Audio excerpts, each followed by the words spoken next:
Uh, yeah, we're very lucky to have Luca coming from Chicago, who's going to tell us a little bit about EFT approaches to thermalization, Planckian bound.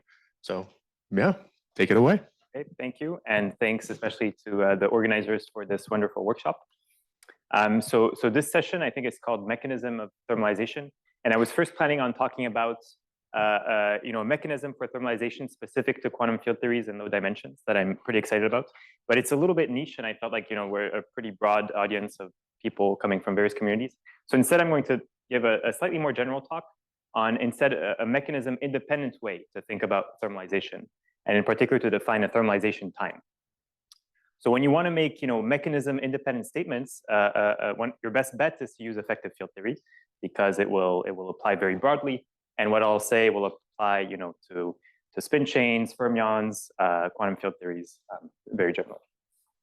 So we know that in interacting systems thermalize, but they do so with a characteristic time scale, right? The equilibration time. So this is the time scale for a system to reach thermal equilibrium locally. What usually happens after that is that hydrodynamics emerges and controls the much slower equilibration or much slower evolution towards global equilibration. So this equilibration time, this local equilibration time, I really like. It's kind of an intrinsic property of the system. It doesn't grow with system size, right? And it's kind of telling you how strongly interacting the system is. It's a basis independent way to talk about how strongly interacting it is. So in a weakly coupled system, this would let's first think about what this would be in a kind of system of particles. You could think of this. You could define this equilibration time from the mean free time between scattering events, time scale it takes for your system to lose memory of initial conditions. And at weak coupling, this would be a very long time scale, right? Weakly coupled systems take a long time to thermalize. It would go like 1 over some cross section between particles. So this equilibration time certainly can be as long as it wants to be. But what has captured the attention of many people in the last few decades is that it seems that it can't be as short as it wants to be. There's been this conjecture of a quantum limit to how fast many body systems thermalize. And this conjecture was motivated both from experiments and theory. On the theory front, it came from solvable models, similar to the one Mark was talking about earlier today, where we knew what this equilibration time was, and it just didn't keep on going down. There was also an experimental motivation coming from high temperature superconductors and the fairly universally observed linear in temperature resistivity. If you loosely think of resistivity as a scattering rate, one kind of paradigm to understand linear T could be that these systems are very quantum. They're coming close to saturating, a universal bound. So today I'll take a step back from this very specific, motivation and ask the broader question of whether there exists a kind of quantum statistical mechanics bound on an equilibration time in all many body systems, and where hopefully this equilibration time can also be universally defined in a mechanism independent way. And what I'd like to tell you today is that the answer is yes, at least partially yes. So I'll give you what I think is a very universal definition of the equilibration time, loosely the time scale at which hydrodynamics emerges, but we'll make this a little bit more precise. And we'll see that we can actually prove. So I think this time scale does satisfy this bound quite generally. I won't be able to prove it in general, but we'll be able to prove it in a class of many body systems. So the main tool in this talk will be effective field theories. Effective field theories are very useful across physics.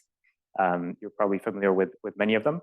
There's some of our, the message I want to give here is that even though you don't know the microscopic description or don't care about the microscopic description, doesn't mean you can't make precise quantitative predictions. These are some of our most precise theories of physics. So they're still very quantitative and predictive. And in some cases, So what I'll talk about today is an effective field theory for a thermalizing system for fluctuating hydrodynamics, and how to use it to really kind of probe the fine-grained structure of thermalization. So how will these effective field theories be useful in chaotic many-body systems? So as we'll see, to leading order, they will say fairly obvious things, like there is a diffusive mode, or maybe sound modes or subdiffusion depending on your symmetries, which you might have, which probably won't surprise you. You might have kind of expected. But what's interesting is that diffusion and hydrodynamics is never an exact statement. It always emerges, at least in essentially every situation, which means there necessarily exists corrections to any of these statements. Okay, so if diffusion tells you maybe a autocorrelation function in your spin chain decays with some power law at late times, but inevitably there will be corrections to this. Diffusion is not exact. And what's interesting is that these corrections are also captured by the effective field theories. So they're, in a sense, as the finite time corrections to diffusion or hydrodynamics more generally are as universal as diffusion itself, because they're captured by these effective field theories without relying on microscopics. So this is interesting for several purposes. It will have interesting implications for what timescales hydrodynamics can emerge at, but also practical. They're interesting practically if you're doing quantum numerics, because you typically, quantum numerics is very costly. It's hard to access late times, and you're often in a regime where these corrections are still important. So maybe to give you, one example, we'll see that in the case of diffusion, these finite time corrections inevitably make diffusive systems look super diffusive at intermediate times. So that if you were trying to extract a power law and you have, finite, your numerics is not extremely good, you'll always overestimate. You might guess that you have a super diffusive system. This will be the case, but this is a prediction from vanilla diffusion. So the kind of two main takeaways I want you to have about effective field theory are that they're, as I said before, they're quantitative and that they're controlled. So by quantitative, I mean that, as we'll see, they have many unknown parameters. But what's interesting is that these parameters enter in many more observables. Okay, so there's in a sense, it's a highly overdetermined problem. So you measure a few observables and then you have independent predictions for other observables. Or said differently, the effective field theory non-trivially relates independent observables. And another important point is that they're controlled, meaning that the predictions they make can be made systematically better. So we'll never be solving exactly, in the effective field theory approach, you never exactly solve any system. And the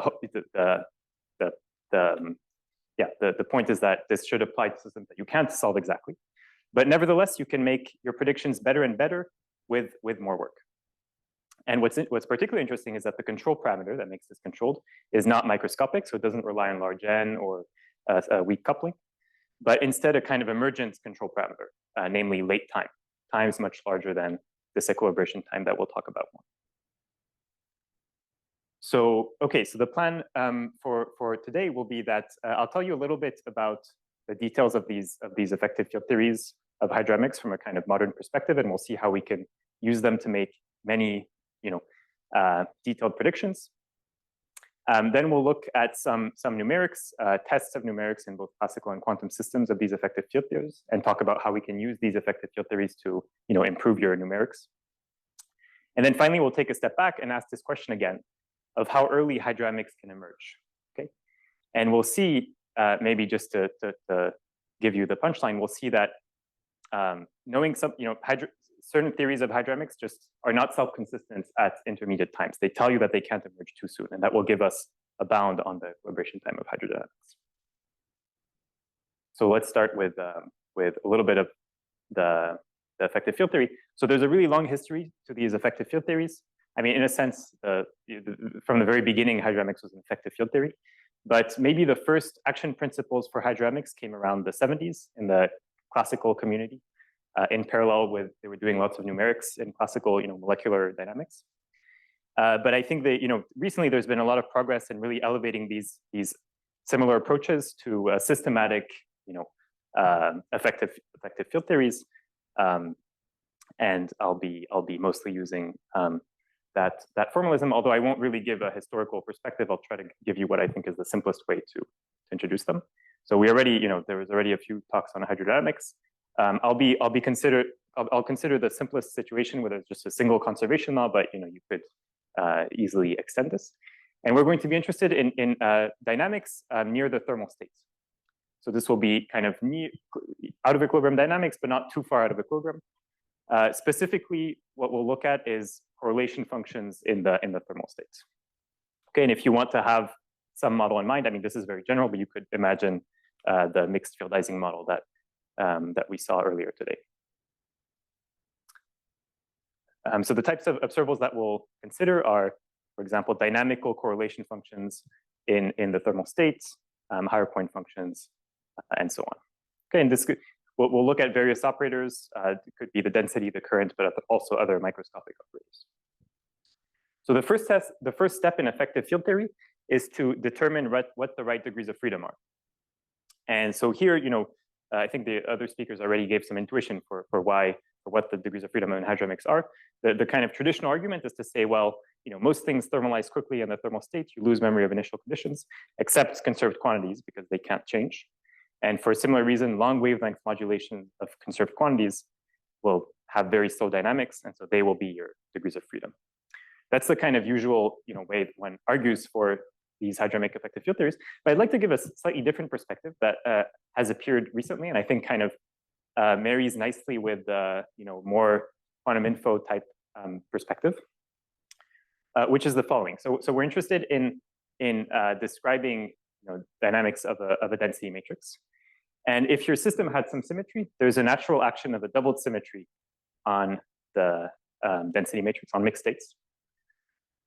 Right, so pure states, like the ground states, will be invariant under this full doubled symmetry, right? You can act either on the left or the right. That'll give you some phase.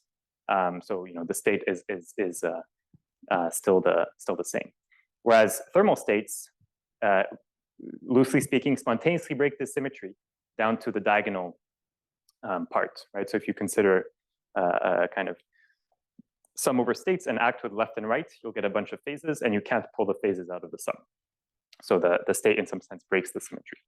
So this has been called strong to weak symmetry breaking in these nice papers, and I think it's kind of it's nice because it gives an alternative perspective and puts kind of hydrodynamics on the same footing as effective field theories we're used to, where you have gold stones for broken symmetries. So the message here is that hydrodynamics is basically going to be goldstone modes for strong to weak spontaneous symmetry breaking. This perspective is also nice because it can be kind of easily extended to open systems, which may not have strong symmetry. So there's a kind of unifying perspective on open, closed systems. So how do we build an effective field theory for, now that we know the symmetry breaking pattern? Well, there's a kind of simple algorithm. Let's first pretend that the symmetry were completely broken, our doubled symmetry. I'll pretend this is just U1 for simplicity. This doesn't matter too much. So the effective field theory would contain two goldstones, two phase fields, right? One for each symmetry. And you can think of them as living on the two legs of the Schönberg-Keldysh contour. It's convenient to work with these Keldysh rotated fields, okay, what's sometimes called the quantum and the classical fields. And then you need to respect this symmetry. So the rules of the game are very simple. You just need to write shift invariant effective field theories. And so you need to add derivatives, either time derivatives or spatial derivatives. Okay? And so here it's pretty clear that what you'll end up with, I'm assuming let's say reflection symmetry. You'll end up with a linearly dispersing mode, which is a superfluid. Okay, so this is describing, not too surprisingly, the ordered phase of for this U1 symmetry. There will be dissipative terms. I didn't write it. We'd like to describe the normal phase. So in the normal phase, instead, the symmetry breaking pattern is the following. So you only have one of these goldstones. Basically, the effective field theory will only have this kind of off diagonal, right? Only the off diagonal symmetry is broken. So it'll have, so that's the only goldstone, and then it'll have a Keldysh friend, but there's no shift symmetry imposed on this other field. Okay, I'll call it mu. It's a little bit like a chemical potential. And so the action you can write down is a little bit different, right? So for example, I can write a term with a single time derivative. I'm still assuming reflection symmetry, and there's some other terms. And so immediately you see that the kind of dynamics you'll get from this is very different, right? You have single time derivative, two gradients, so diffusion will come out of this. So this is kind of a neat way to see diffusion coming from these effective field theories. There's I mentioned this was the only symmetry you have to impose. There are other symmetries related to basically KMS symmetries that Mark talked a little bit about. I won't talk about them too much, but they do fix some terms in the effective field theory at certain orders. So this is the effective field theory. So our degree of freedom is what? It's this phase field, and it has some kind of conjugate. It's convenient to give a name to this conjugate. In fact, the conjugate of the phase field is just the density itself, right? So it's related. The actual density, charge density, let's say, is just going to be whatever multiplies phi a dot in this action. So those are our degrees of freedom: the density and this kind of Goldstone field. So this matches, by the way, older descriptions of hydrodynamics, where the degree of freedom of fluctuating hydrodynamics, where the degree of freedom is a noise field, it is a density and a noise field. Here, this phi a is related to the noise field of kind of old school hydrodynamics. Those are the degrees of freedom. Then these effective field theories have a bunch of coefficients that you don't know in general. Here I gave them some names, D and sigma, because they'll be related to the diffusion constant and conductivity. And it's always an expansion, an infinite expansion, okay, in derivatives, in fluctuations, and so on. But already here from this simple expression, so here these parameters, diffusivity and conductivity, can depend on density in general. And so we already see something. We already see some part of the predictive power of the effective field theory, which is that so we will have nonlinearities, right? These effective field theories won't be Gaussian. And these nonlinearities will come, the leading nonlinearities, it turns out, comes from just expanding these transport parameters. And so we already see that in some sense, nonlinear response is going to be tied to linear response, right? The density dependence of a diffusion constant will inevitably lead to, for example, a 3-point function of density due to a vertex like this. So there's some rigidity in what can happen. So nonlinear response is tied to linear response, and furthermore, this type of nonlinearity also feeds back into a linear response through kind of corrections, fluctuation corrections to transport. So we really have, it's really in the effective field theory, the same vertex is doing a lot of things, and so we'll be able to see this, and you can compute all of these things in these effective field theories. So okay, that's kind of the background on these effective field theories.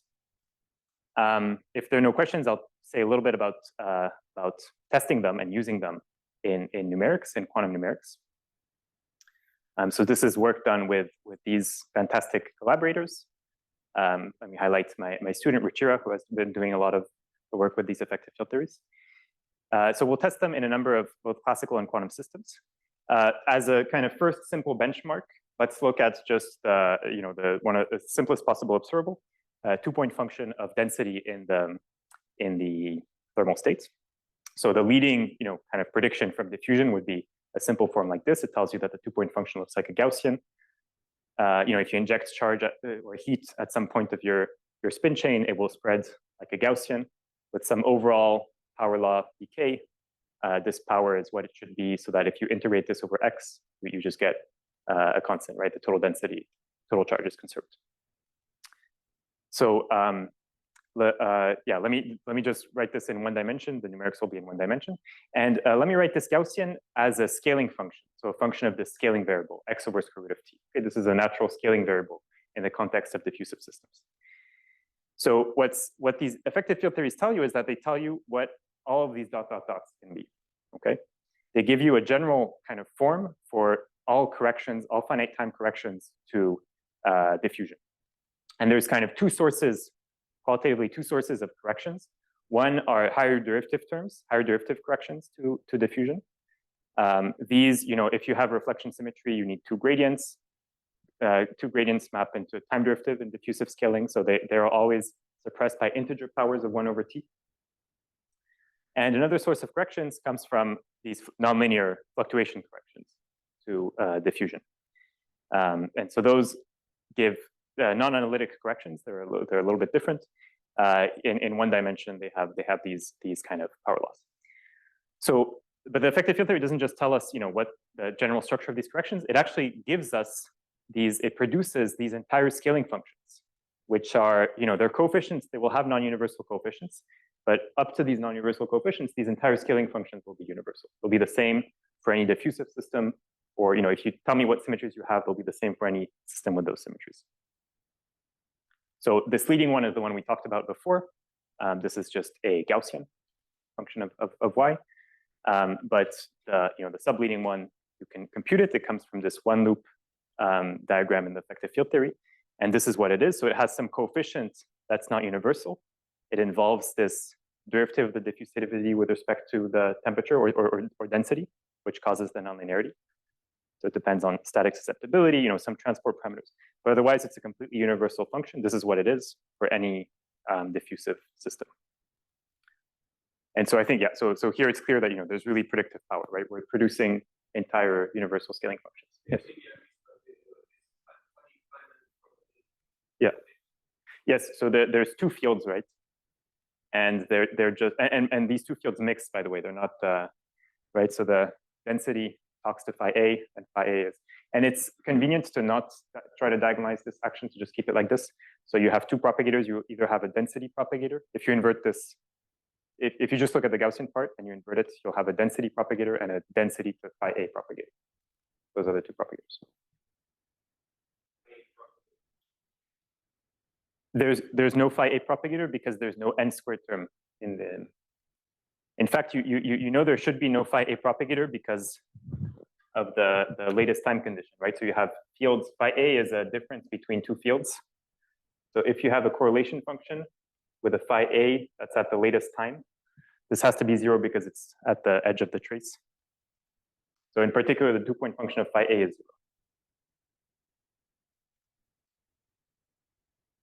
Okay, yeah. So you invert, yeah. Is that not like really spatial? The nabla is spatial nabla, yes. But I don't know if that's, yeah. Yeah. To see the quadratic piece. So the quadratic part of the action looks like this, right? Let's just write it as a, forget derivatives and so on. So there's a term, there's a phi A squared term, there's a phi A n, and this is 0. Yeah, that's what I'm saying. Yeah, good. Yes. How is this from the market intervals? Yes, that's a good question. So those were the effective filters from the 70s that I mentioned. It is different, but the difference only enters at a fairly high order. So the main difference is that it's systematic. Basically, said differently, they set some terms to 0.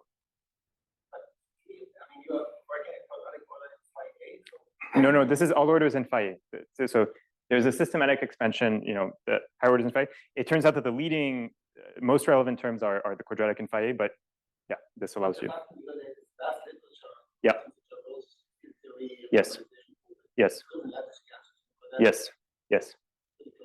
Yes, it's very close. Yeah. So, and I mentioned these papers. Yeah. So it builds up on all of this and really kind of goes beyond it. But yeah, it builds on that literature. So there's not an obvious Luca parameter It's here. it's similar to Pion Lagrangian. So the interactions are irrelevant, and you just count the dimensions of. You can assign dimensions to fields. Right, but those usually have UV divergences. This has UV divergences, but but these are analytic in momentum UV divergences, yes. Right? And so they'll be local in position. So these corrections have to come from non-analytic pieces, and those are universal. Yes. Is there a clear understanding? I don't know if it's from the form that I comes in, or why when you have different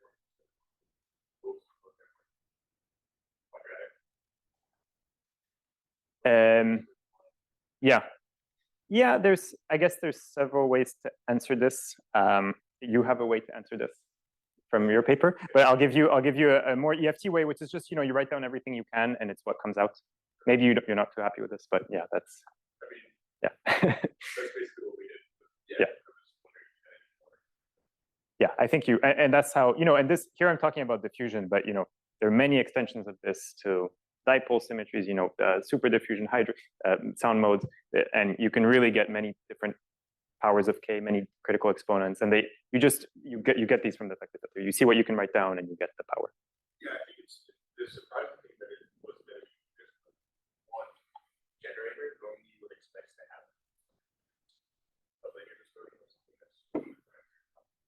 Yes, yeah. That's at least the next in situations that are either Lorentzian or Yes. Galilean. That's true. Yeah. There's something special here that No, there are strong versions of Goldstone's theorem that have way more assumptions that definitely don't apply here, like counting of Goldstone modes and dispersion of indeed, yeah. So there's there is some understanding in terms of kind of algebraic. If you tell me the algebraic structure of your generators, what they if they commute with translations and so on, there is a kind of algorithm to know dispersion relations. If you don't want to, it's basically equivalent to writing the effective field theory, but it's more algebraic if you prefer. Yeah. Okay, so we were about to test these loop corrections, right? So to first kind of benchmark this, ultimately I'd like to use this in quantum many-body systems, but to give you maybe to give us hope that this applies to anything, let's start with classical numerics, and in fact I'll consider a very simple classical system. Where the diffusion constant is known analytically. So our hands will be really tied. Everything will be, there'll be no fitting parameters. That's what's nice. This is a classical lattice gas. It's just particles hopping left and right, no double occupancy. And the hopping rates depends on kind of nearest neighbor occupation. It's it's an interacting system. It's non-integrable, it thermalizes, but it has some funny properties which allow for the diffusivity to be known analytically as a function of filling, which means that everything, the whole theory prediction is actually completely fixed, right? Even this loop correction, which depends on derivative of diffusivity, is completely fixed. So our hands are completely tight. There will be no fitting parameter whatsoever. So here I'm showing the density 2-point function as a function of space. And I'm writing it in terms of the scaling variable y, okay? And I also multiplied by square root of t just to remove this leading bit. And we see a kind of nice agreement with this Gaussian behavior of regular, the leading prediction of diffusion. Okay? Early time is blue, late time is yellow. You see it kind of collapses and converges towards this theory prediction. But the collapse is not perfect, and we don't expect it to be perfect because there are always scaling corrections to diffusion. And so here, what I'm doing is I'm subtracting from the numerics this leading theory prediction. So this is the difference between the numerics and the leading Gaussian behavior at a bunch of different times versus this theory prediction, the one loop function that we computed before. And so you see really kind of fantastic agreement of this entire scaling function with no fitting parameter. So I think this kind of gives a little bit of confidence that these effective field theories are doing the right thing. And also, they're actually they're predictive. They're useful. Yes. This, yeah, that's a good question. I think we were trying to plot. Yeah, I think okay. I think we were. This is probably some kind of error, some kind of integrated error, and we were at some point we were even hoping to see the subleading behavior. That was a little bit difficult. We did see, so there is, you can consider systems where d prime is 0, right? Where the leading loop, and then the leading correction comes from a 2-loop effect. And we did look at systems like that where there was decent agreement. There it's a little bit less spectacular because you also have higher derivative terms that will be fitting parameters, basically, that are not, that also compete. Yes? F01 in terms of, so if you want to kill, well, let's see. I mean, you could. So in this model, we did look at some model that had no d prime, for example. So there F10, the coefficient is 0.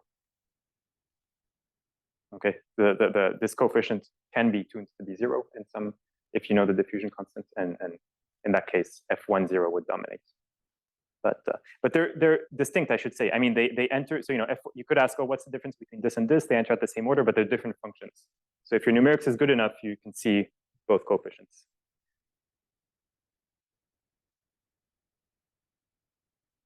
Okay, yeah, sounds good. Yeah.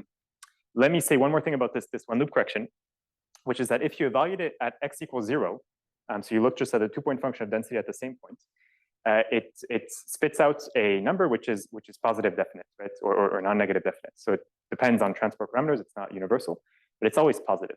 And so this is kind of interesting because it's telling you that diffusion is always approached from above, okay, in any system. I think this is a kind of important word of caution for, there's a whole field that I find very exciting of people trying to extract, trying to discover new dissipative universality classes. But you have to really keep in mind that you expect these corrections, and in fact you know their magnitude, so there's no excuse not to take them into account. And if you numerics, let's say you have numerics where this is the true prediction, you have diffusion plus correction, and you try to extract a power law from your numerics, you might be tempted to see a super diffusive exponent, maybe even a KPZ one, whereas the ultimate the ultimate kind of late time behavior just seems to be very far away. If you had, of course, infinitely good numerics, you would eventually see your mistake. But because especially quantum numerics is limited to small systems, this is important to keep in mind. So here I think this is where really effective field theory can be helpful for numerics, because we know these corrections. You can even measure them independently from other probes, and so you basically, it's possible to know when you're in this asymptotic regime or not.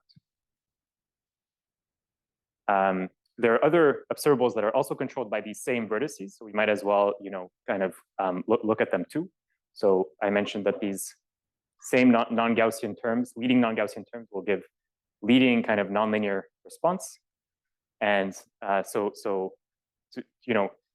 these nonlinearities will control any higher point functions of densities. So if you have enough time, you could in principle compute any higher point function of densities. It's of course a lot of work. We just looked at the first few. Maybe let me show you here. So this is in quantum numerics.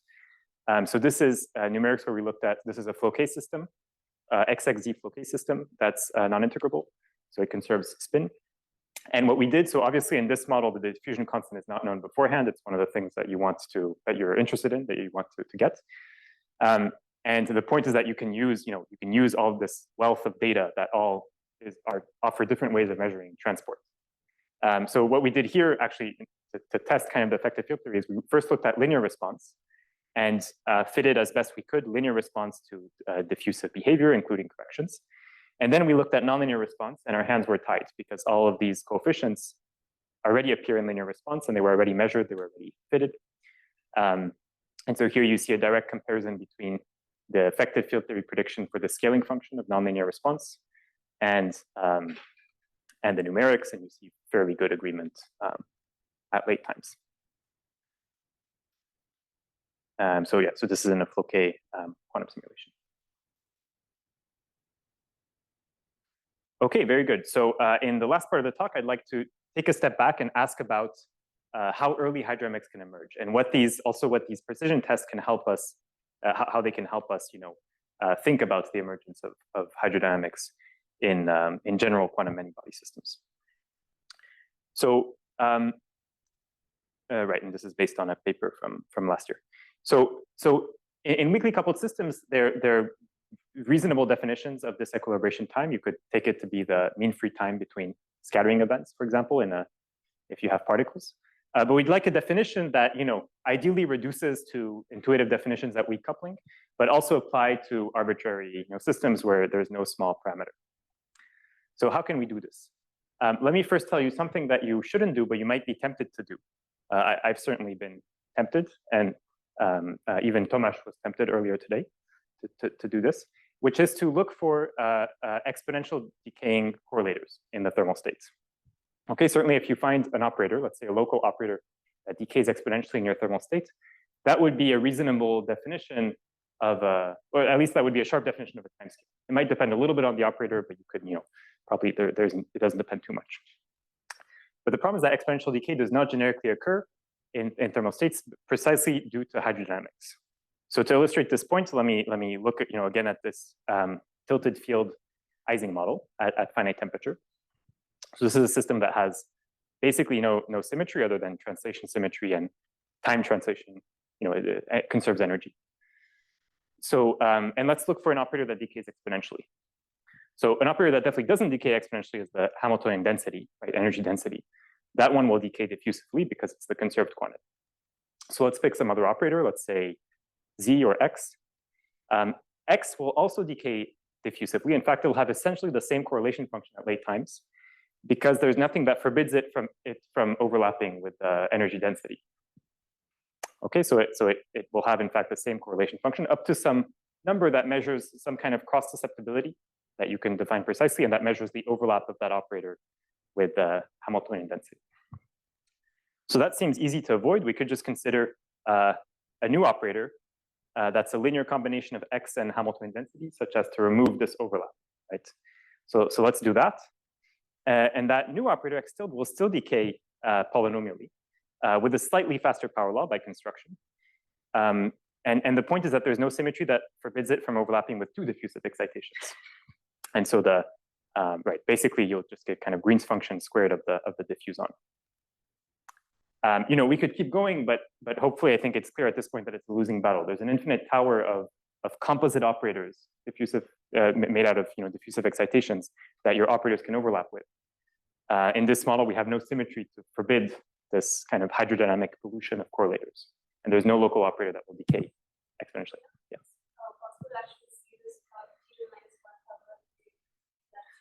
Yes. Yes, I think it's been seen in several, and so maybe not literally this one, but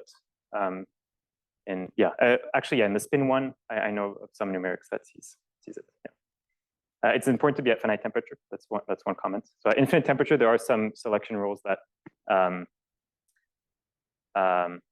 let me, yes.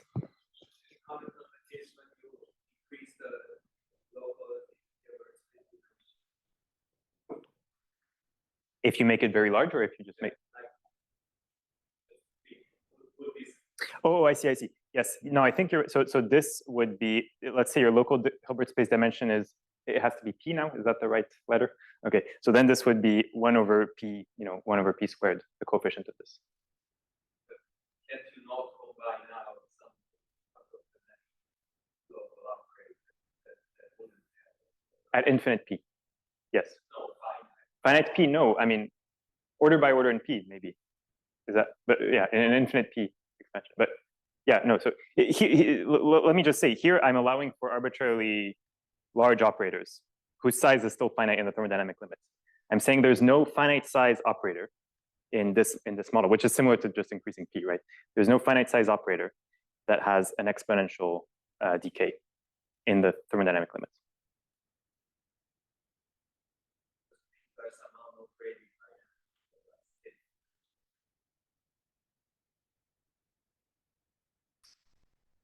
my intuition would be that if I take like 10 hydropropane, yes, and if I consider operator roughly like small scale.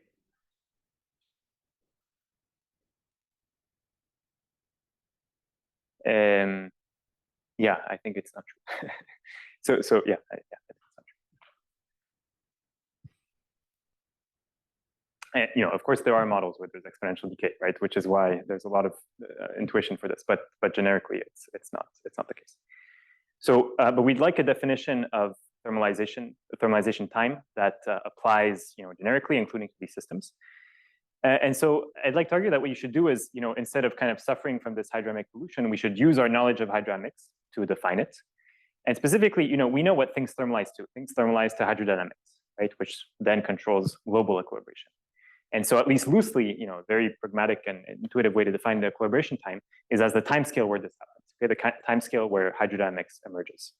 And if you do numerics, it's probably what you've been doing your whole life. You would just say, okay, I see hydrodynamic behavior at late times, and then there's, I could define a time scale where I'm 10% off or something from this hydrodynamic behavior. But we can make this a little bit more precise because thanks to our knowledge of these effective field theories, which give us this infinite tower of late time corrections to correlation functions. Okay? So what's interesting about these corrections, which we saw came from high derivative corrections or power law corrections. So each of these corrections are power law corrections, right? So they come with timescales. Each of these A's come with timescales. And so, and this offers a convenient kind of universal definition of the equilibration time, because clearly these are timescales that you better exceed if you want to see, regular hydrodynamic behavior. At times earlier than these timescales, you're getting dominated by these subleading effects, and that will just not characterize hydrodynamic behavior. So if you want, it's a kind of conservative definition of an equilibration time, right? These time scales. And so as a kind of operational definition, you could say, well, I'll take the largest of the first few time scales as my definition of the equilibration time. Okay, this is the time scale at which hydrodynamic behavior is you just do not have hydrodynamic behavior. So one thing that's interesting is that some of these timescales are really new independent parameters of the effective field theory. They're kind of independent coefficients, independent transport parameters, and I can't say much about them. But some of them are completely fixed instead, right? We talked about this first one loop correction, which let's see, which is completely fixed, right, in terms of other transport parameters. So that's kind of interesting. So it tells you that, so this may not be the biggest correction, and depending on your system, it will be a pretty loose statement that I'll make, but at least it gives you a bound, right? It tells you it's not consistent if you give me a set of transport parameters. It's not consistent for hydrodynamics to emerge too soon because it itself predicts finite time corrections to hydrodynamics, okay, at time scales of this order. So this gives you a bound for how early hydrodynamics can emerge from knowing one of these corrections. So it's a bound that involves various transport parameters, thermodynamic parameters, and so on. It's not going to be tight in all systems, but it will apply to any diffusive system. So you still, this thing on the right, it looks maybe still a little bit ugly. You would need to know some details about your system. Let's apply to some kind of situations where we have a little more. So I'll make a little more assumptions where we know something about maybe about these transport parameters. So one such situation is if you have a fixed point, a quantum critical point, where you have simple scaling of thermodynamics and transport parameters. So a kind of minimal example where you have diffusion would be a disordered fixed point. So imagine a kind of phase diagram where you have a quantum critical point that's disordered. So it has essentially no symmetry, maybe just energy conservation and or charge. And in this context, in the kind of finite temperature phase diagram of this system, you'll have a very simple scaling just due to scale invariance of observables, of thermodynamic observables, specific heat, or diffusion constants. And if you plug these things in this right-hand side, you kind of get rid of, basically this tells you, the mileage we're getting here is that this gives you some nonlinearities, right? Scaling implies that there's a temperature dependence of the diffusion constant, which leads to power law corrections to hydrodynamics. And so you plug this over here up to order 1 numbers that I'm dropping, you get a bound that looks like this. So it's not quite the Planckian bound that we were aiming for. There's still some dimensionless numbers here, the dimensionless diffusivity and dimensionless specific heat. This quantity is a very simple observable, it's just thermodynamic, but this diffusion constant is the kind of thing we'd like to compute. It's still a little bit annoying to have this on the right-hand side. Nevertheless, this is already an interesting bound. You can read it as a lower bound on diffusivity. Bounds like this have been searched for some time. This is one way, this is in a sense, a proof of one, which is a little bit different than the ones that were conjectured in the past. And it depends on the specific heat in this simple way. To get the Planckian bound, I'll have to make one more assumption. I'll have to consider systems, basically clean quantum critical points. So systems that have a sharp light cone. This will give us an extra useful ingredient, which will finally allow us to prove what we were aiming for. For example, you could consider conformal field theory, although even any quantum field theory would do. So this will be, for any quantum field theory, you'll get the Planckian bound. And the point is that in these systems, there are more symmetries. You have sound modes, you have translation invariance, and the leading nonlinearities are those coming from the Navier-Stokes equation, which are completely fixed by symmetry. So you get a lot of mileage from there. I'm not presenting the full kind of effective field theory for these systems, but we can compute loops similarly in these systems. And what you can show in these situations is that you get a very similar bound. But these systems also have another property, which is that they have a sharp light cone. And this sharp light cone leads to a different bound on the equilibration time. So this just comes from the fact that in systems, so diffusion is naively acausal at early times, right? This is due to this paper. Diffusion is naively a causal at early times. It spreads faster than than light, than anything ballistic, which is not a contradiction because diffusion only emerges after some time. So this will give you, at least a parametric bound on how early diffusion can emerge if it is to be within some light cone.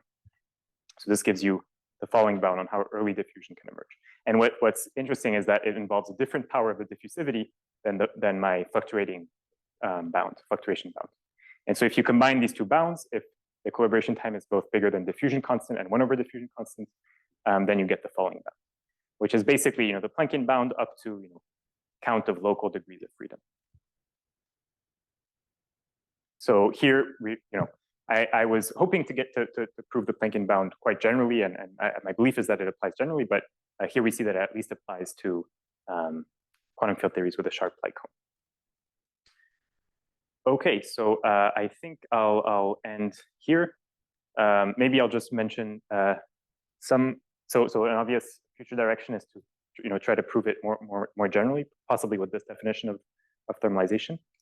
I talked a lot about using effective field theory to do precision tests of thermalization in quantum many-body systems. I think a very interesting direction in this regard is to precisely look for situations where it doesn't work, right? So where you find new dissipative universality classes that aren't captured by hydrodynamics. There are some hints in some models that I don't completely understand that I think could be promising. And of course, it would be nice to extend these effective field theories with descriptions of entanglement and other characteristics of chaos. So thanks a lot for your attention, and I'll take questions.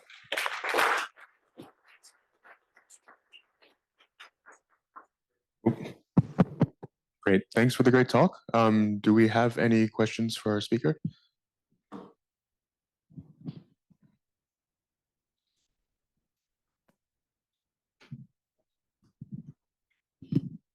Okay, so you have on this slide the weak coupling, 1 on g squared for tau equilibration. Like I understand that that's like Fermi's golden rule, but is that something which you can get like rigorously from this like EFT kind of calculations, so like a correctness of the Fermi golden rule prediction? Not really. So these are kind of also similar to evaluation of what the diffusion constant is. These are things kind of beyond the effective field theory. The effective field theory assumes thermalization and has a bunch of unfixed coefficients like the diffusion constant. You could think of this equilibration time as one of these coefficients, loosely speaking, and it doesn't tell you what these are. However, it tells you that they appear in a bunch of independent observables, but no, it doesn't. You need to supplement it with maybe a microscopic description. Yeah.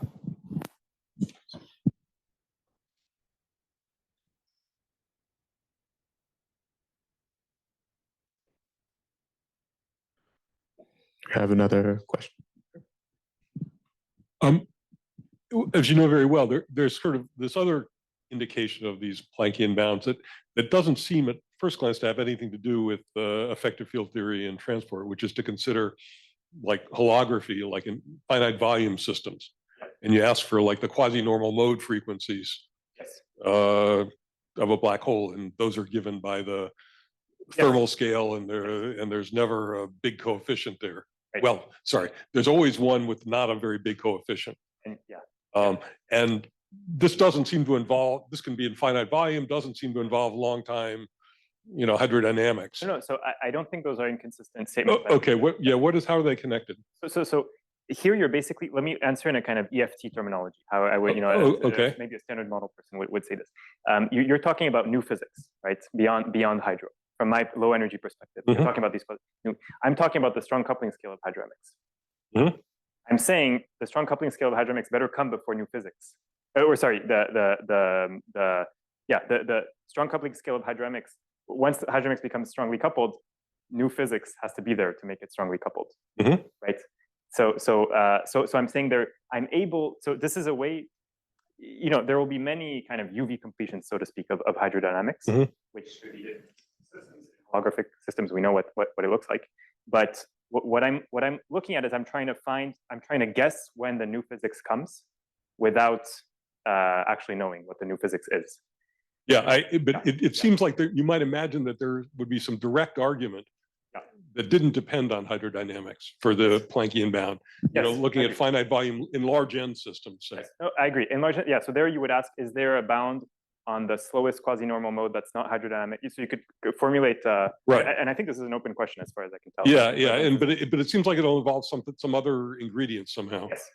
Now, I mean, is roughly speaking, is the guess that, or you know, people's guess that, you know, you always have a stress tensor, which is kind of a, you know, the higher the conformal weight of the field, usually the faster the decay. Yes. But you always have to have a pretty low conformal weight field because you always have a stress tensor. Is that the reason people think it's going to be hard to build a holographic system with super fast decays in it? I see. Okay, you're saying let's imagine. You'll always have a graviton quasi-normal mode.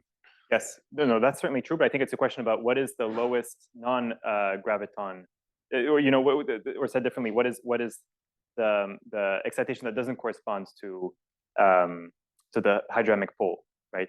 Right, but I mean, there's usually a non-hydrodynamic graviton quasi-normal. Yes. That I think that's that's the question. That's right. Okay, so a scalar, a super heavy scalar would have something different, but obviously you can't do that with a graviton. And right. I think that would be probably the intuition for But okay. I as far as I can tell, I don't think that has been made sharp. Exactly, but that would be the reason people think it's there. Okay, thanks. Do we have another? I might actually ask one. So I remember the first correction term that you brought up that you could actually evaluate was something with, was the first derivative of the diffusion coefficient. Right. So do you have any idea, or are there some characteristics of, you know, specific physical systems, whether they have to be at like high temperatures or like, I don't know, some type of susceptibility that would lead to this being significant? Like in which physical systems would you expect there to be large discrepancies, or would it take longer to thermalize? Yes.